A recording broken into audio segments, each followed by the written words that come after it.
Vérité de vérité, aïe. Vérité de vérité, aïe.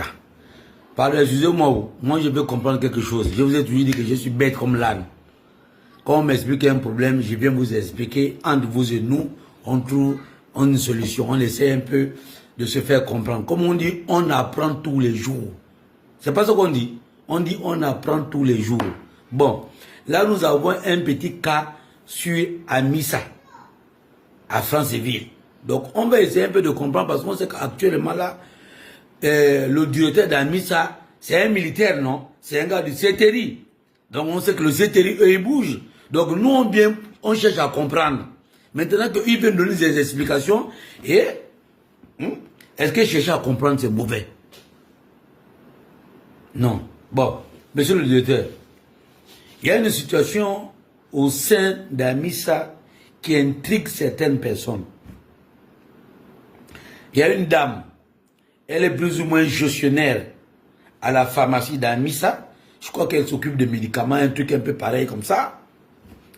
Et en même temps, il y a une structure là-bas qu'on appelle l'hémodialyse. C'est une dame aussi qui est directrice là-bas. Je ne sais pas si je me trompe. Et la même dame qui s'occupe de la pharmacie, elle-même aussi, elle s'occupe de la gestion de l'hémodialyse.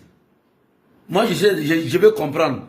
Est-ce que l'hémodialyse et Amissa, c'est une même structure qui ont deux directeurs ou ce sont deux structures séparées et que cette dernière-là travaille dans les deux structures?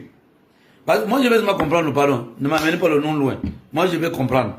Comment se fait-il que cette personne-là est gestionnaire médical ou comment, je ne sais même pas, à Amissa, à la pharmacie d'Amissa, en même temps, la même personne-là exerce à l'hémodialyse. C'est elle là-bas aussi qui s'occupe aussi de la comptabilité, un peu de tout, et des primes et de tout. Bon, moi, je ne comprends pas.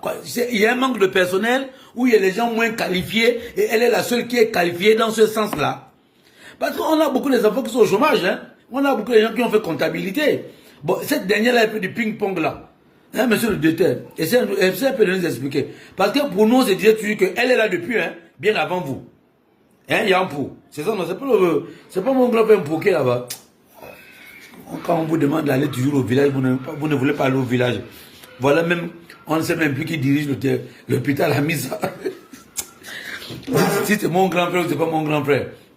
Donc, Yaya, nous on veut juste comprendre. Explique-nous un peu. Comment ça se passe? On sait que cette dame-là, elle est avant toi. Tu es arrivé, tu as été nommé là-bas récemment. Mais moi, Eric Otizé, je veux comprendre. C'est une information que j'ai depuis longtemps.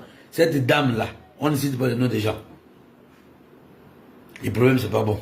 Mais toi, vous et moi, on sait de qui on parle. Il y a les jeunes qui ont terminé les études, veulent avoir du boulot. Mais une seule personne exerce dans deux choses qui sont plus ou moins publiques. Je ne sais pas si les mots dialyse qui se trouvent là-bas, c'est un truc privé ou c'est public. Parce que les agents qui sont là-bas, ce sont des fonctionnaires, non? Ils sont payés par le ministère de la Santé. Hein? Ou la dame là, elle est aussi... c'est un problème un peu complexe, hein, je comprends. C'est-à-dire que je ne comprends pas, quoi. J'essaie de comprendre, quoi. Est-ce qu'elle est là-bas, elle perçoit un autre salaire à l'hémodialyse, ou c'est les primes, ou là-bas... Bon, en fait, je ne comprends rien. Bon, on s'arrête d'abord là.